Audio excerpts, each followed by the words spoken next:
when dumb cops arrest the wrong suspect. In Florida, don't do this. What are you doing? Oh my God! What are you doing? Put your hands behind your back like you're told. Put your What hands. are you doing? Oh, Jesus. Oh my God. Oh, please. Put your hands. Jesus. Oh my God. You broke my wrist. Oh my God. You broke my wrist. Oh my God. Yeah, he might be broke. Oh Jesus. Oh my God. Oh my God. Oh my God. Relax. In this video, we've compiled moments when cops arrest the wrong suspects. So let's start with the first moment on our list. In the incident that happened in Tempe, Arizona on August 29, 2020, is a troubling case of mistaken identity and police action coming to the forefront. Officer Ronald Kazaya approaching a civilian named Trey, who goes by that name, thinking he fit the description of someone with a gun. The whole encounter, caught on body camera footage, made us wonder about how things were dealt with and the effects it had on innocent onlookers. Step out! I work here. You work here? I was kicking the door closed, man. Okay, turn around. I work here. That's fine. Come on, man, you don't gotta Step put no this way. gun in me. I got my Hey, hands listen up. to me! Listen, okay? I got my hands I am responding to somebody with a firearm who matches your description. Do you understand that? Listen to me. The whole thing kicked off when the officer got a call about a guy with a gun. Officer Kazaya was told the suspect was a white guy sporting a black shirt and khaki pants. White male. He's going to be wearing a black shirt, tan pants. He's going to be coming down the staircase and exit out that door right there. Tempe. He's probably going to be poking out on the west exit.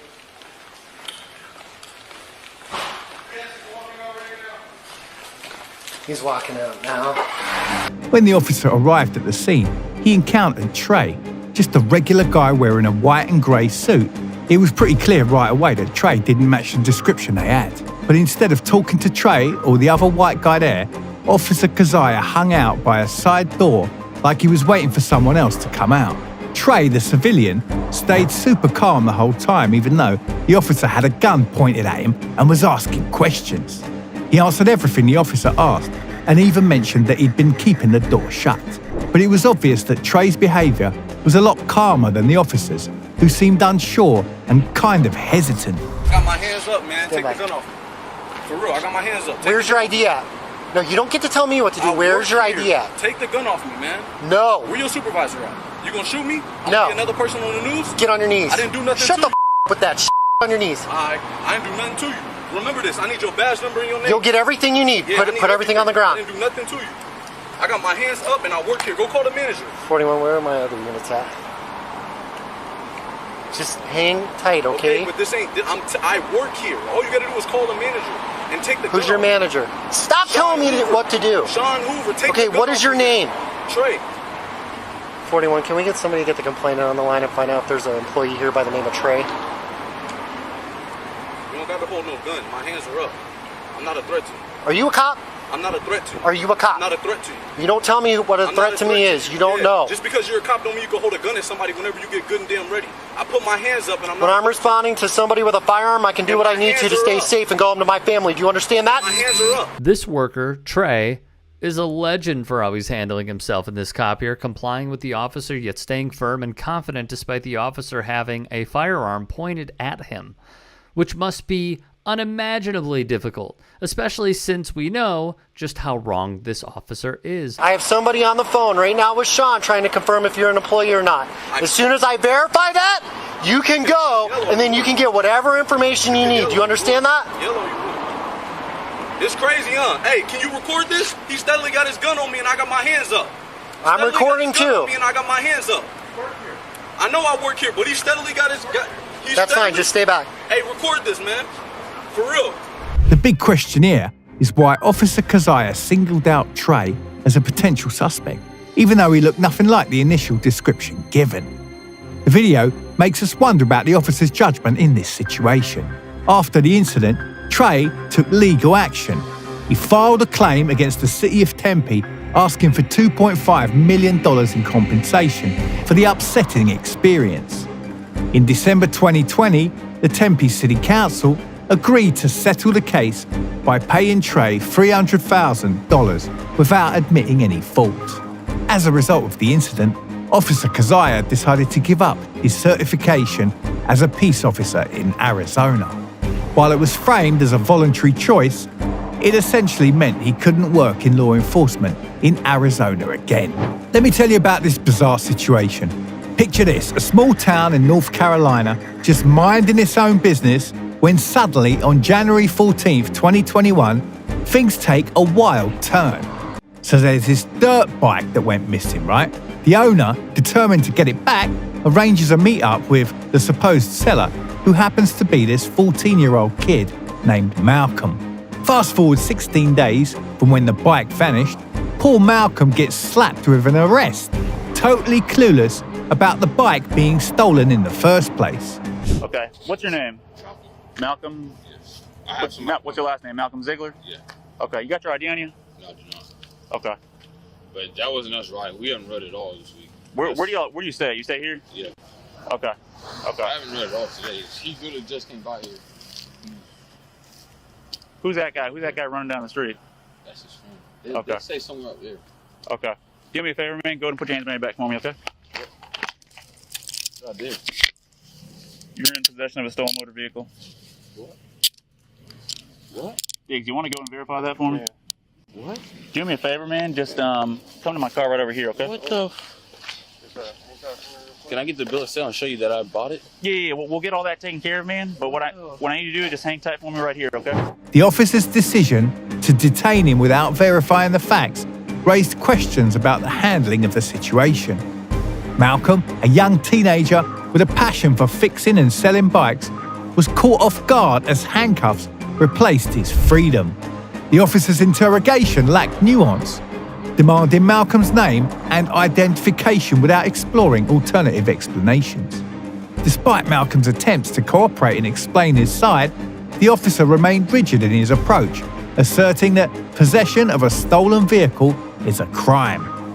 The officer overlooked the crucial detail that Malcolm was oblivious to the bike's stolen nature, potentially making the arrest unjust. Well, I'm going to work on getting you out of there soon, okay? Just keep cooperating with me. I appreciate it. And we'll get everything squared away. Stole before. I don't. Okay. And sir, I can try to find the bill of sale. I have sir, a lot of and I'm not saying that you stole it. Right now, what we've got is we just got a stolen motor vehicle. We're not saying that you stole the vehicle. Okay, I'm not saying that at all, okay? Yes, sir. But it still is a crime to be in possession of a stolen motor vehicle. Malcolm, in a bid to prove his innocence, offered to use his phone to show the bike's legitimate purchase location. However, the officer persisted, dismissing the possibility of an unintentional acquisition. As Malcolm's father arrived, searching for proof of the legal purchase, additional officers expressed reservations about the unfolding events.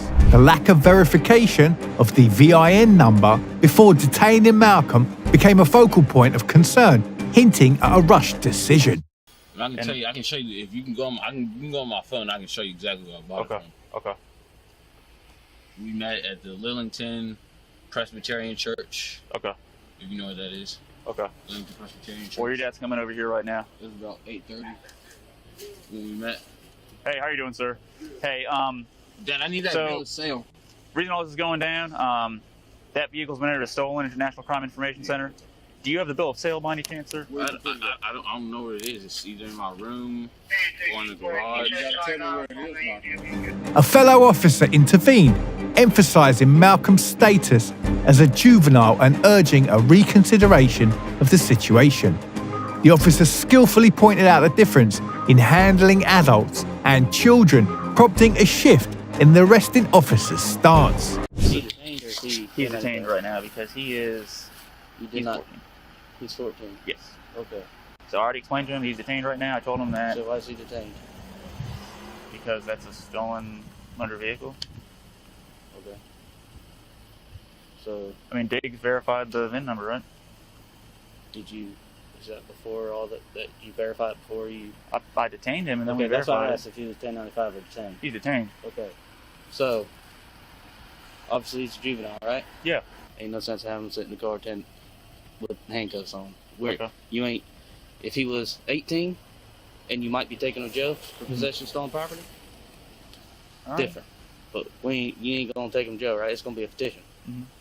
The officer clearly knows what he's talking about when he explains the difference between detaining an adult and a child. And after urging his fellow officer to reconsider his position, the arresting cop finally comes to his senses. After finally being released, Malcolm found the receipt for the dirt bike and no further action was taken. But his family later released a press conference where they asked for police reform in the wake of another juvenile suffering mistreatment at the hands of law enforcement. If you enjoy true crime videos like this, make sure you're subscribed to see more. Malcolm, released after the intervention, later found the receipt for the dirt bike, but his family held a press conference. They demanded justice and reforms in law enforcement. This is Samuel Scott Jr., a 44-year-old black man who found himself in a distressing situation in Buena Vista, Florida in 2018. He'd reported his 2006 black Jeep stolen from his aunt's house and called the Miami Police Department for assistance. However, instead of help, he ended up in handcuffs at the hands of 5 Miami PD officers. Checking for an aggressive white female, unknown weapons, wearing a white shirt, blue jeans, making threats to harm herself. Right now you can have the enter on the 17th Street side, 1850 4425. Show me today 1143 call for weapons. Esa misma es. ¿Pero qué? ¿Qué estás esperando? ¿Tú eres un sargento? Ok, yo tengo mi sargento. All right? Okay? The officers believed that Scott was the thief rather than the victim, primarily because he matched the description of the person they were searching for. A black male, bald, about 6'2", and heavy set with a white tank top. Scott, who was black, wore a dark coloured shirt over a white undershirt at the time and tried to explain the mix-up. He told the officer, as captured on body camera footage, "I'm telling you, you guys have the wrong guy." The officer responded by pointing out the similarity between Scott's appearance and that of the suspected thief, to which Scott remarked, "But that's half of Miami." Put your hands behind your back for a minute. Put your hands behind your back for a minute. 4322. I'm being arrested. Detained right now. Why am I being detained though? I'm going to explain to you in a minute. 4221, right? Just come with me for a second. Where's your ID? Right there. You're going to take all your stuff? We can't take this? Or this? Can you? What about my kids? I mean, I literally went over there to see my kids and everything. My kids are. Where are your kids? I was with them. Where are they? They're over there at what's the name? They're over at my cousin's house. So, when? Huh? When? What? I've been over there since what? I want to say at least 5:30, 6 o'clock. I actually walked back over here. You have 2 IDs? Yeah. That's not good. Well, one is an ID and one is a driver's license. Okay. Right. Are you going to take me to see my kids or something, or am I going? Listen to me. You're being detained. Okay. When we get the story together, I'll let you know what's up. Okay. All right, but still not okay. You mind if I sit in your car? I really don't know bigger space. what I did. I really don't care, but. All right. Okay. All right. Listen. I'm gonna read you your rights real quick. All right. I'm telling you guys got the wrong guy. I can confirm where I was and. At one moment, Scott even chuckled and asked himself, "I mean, why would I call the police?" Nevertheless, he faced serious charges, including leaving the scene of an accident, false reporting of a crime, failure to carry a concealed weapon license, and possession of marijuana. I'm telling you guys got the wrong guy. I can confirm where I was and I can even confirm my activities. I recently logged off of the VPN at my job. Okay. At what time? Roughly before I came over here, before I called you guys. Okay. But I'm telling you, you guys got the wrong guy. Okay. The description of the car of the guy that took off from your car is just like yours. But that's half of Miami, bald-headed with a beard. Or even if he had dreads, it's dreads with a beard. Okay. But then it's not fair. I mean, like I said, my kids, I called because my car got stolen. Fortunately, these charges were eventually dropped, according to the Miami-Dade State Attorney's Office. Now, 3 years later, Samuel Scott Jr. is seeking justice. He's suing the city of Miami and the 5 officers, Jonathan Guzman, Michael Bloom, Brandon Williams, Miguel Hernandez, and Randy Carriel, Involved in this wrongful arrest, the lawsuit alleges unlawful search, false imprisonment, and racial profiling on the day of his arrest. Scott's lawyer, Fordlin Pierre, is seeking $500,000 in damages on his client's behalf. Pierre explained that Scott had reported the theft to the police with the expectation of assistance, but ended up being racially profiled. On the day of the incident, Scott had left his aunt's house around 5:40 p.m. and noticed that his Jeep Compass was missing. Around the same time, MPD officer Jonathan Guzman spotted a Jeep Compass being driven at 20 miles per hour over the speed limit. The vehicle collided with another car and the driver fled the scene on foot. Guzman described this person as a black male, bald, about 6'2", and heavy-set with a white tank top. The body camera footage, when the officers finally arrived at Scott's aunt's house, they questioned him as if he had stolen his own car. Despite Scott's efforts to file an affidavit for the stolen vehicle, an officer warned him that he would be arrested if he submitted a false report. The body camera footage also showed one officer pulling out his taser during the interaction with Scott. The arrest report inaccurately described Scott's clothing and appearance, claiming that he matched the description of the suspect who fled the hit-and-run scene. It's over there. They don't even know what's going on. So what time was your car stolen? I told you, probably around about 5. I didn't pay attention to the time. I really just jumped out of the car to go see. That's it. If you want, like I said, we can go. Like, I had my kids and stuff like that, dropped them off, came over to say hi, and I went. I mean, I don't know what happened. I don't. I mean, like I said, I know the people that stay across there, over here, all over the place. I don't know what happened. My car just, somebody jumped in, drove off. And I'm sorry, but I'm telling you, I didn't do it. I mean, literally, I mean, why would I call the police? I mean, I called because my car is stolen. I mean, how me and my kids are going to get home? My pillow, my work ID, my work stuff, all of that stuff is in there. Why would I? That's why I'm like, why am I in handcuffs? If I'm calling them and I'm... Just give me a second. You never been arrested before? No. You sure about that? Yeah. Never been arrested. Ex-military, never been arrested. What's the last four of your social? The lawsuit stressed that Scott is shorter than the described suspect and was wearing a black shirt over a white undershirt, not a white tank top. Still, the officers ignored these distinctions during the arrest. This is Antonio Arnello from Valdosta, Georgia, who was offered a $350,000 legal settlement because he'd suffered injuries due to excessive force by a police officer in February 2020. The incident led to a lawsuit against Valdosta police and city officials, alleging civil rights violations and excessive use of force. The incident began when a drugstore employee called the police to report a man harassing customers and soliciting money outside the store. Officers arrived at the scene and encountered two individuals who matched the description provided. They learned that one of them had an outstanding arrest warrant, while the other was Antonio Arnello Smith. Body camera footage revealed a distressing sequence of events. Smith was seen talking cooperatively with a black police officer when a white officer, later identified as Lieutenant Billy Wheeler, approached from behind. Without warning, Lieutenant Wheeler pinned Smith's hands behind his back and forcefully slammed him face first onto the ground. Waiting for Western Union. Call my sister right now.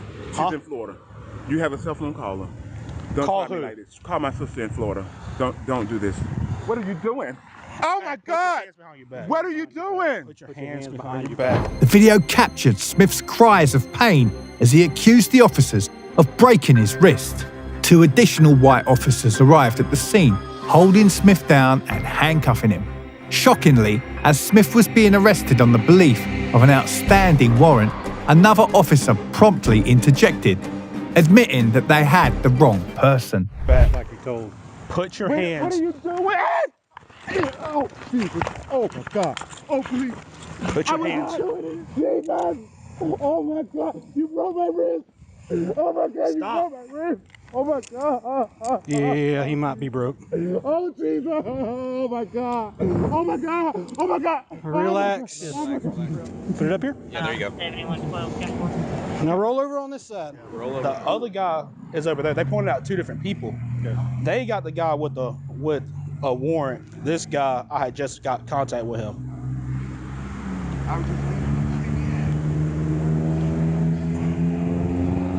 Just make it a little faster. and Barbara Jerry Leon Johnson. Oh, you wrote it down, right? Sorry. You don't need it? Just show me your first name. I need to get a new one. I got it. Don't worry about it. I'm sorry. This dramatic incident prompted Antonio Arnello Smith to file a lawsuit against the Valdosta police and other city officials, asserting claims of excessive use of force and the violation of his civil rights. This lawsuit came during a time of heightened national awareness and outrage over police brutality against people of color, triggered by the tragic killing of George Floyd in Minneapolis in May 2020. In response to the lawsuit and in an effort to resolve this matter, the Valdosta City Council approved a settlement proposal in the amount of $350,000. Additionally, as part of the settlement, a citizen review board would be established to help oversee the local police department and make police recommendations. The creation of this panel was a top priority for Smith, signalling his commitment to ensure accountability within the Valdosta Police Department. While the settlement offer was accepted by city officials, it is important to note that Smith had initially sought $700,000 in compensation during negotiations before filing the lawsuit. The proposed settlement, which aimed to put the incident behind Smith, included the stipulation that he would drop all claims in his lawsuit. If you enjoyed the video, hit the like button and subscribe for more videos like this.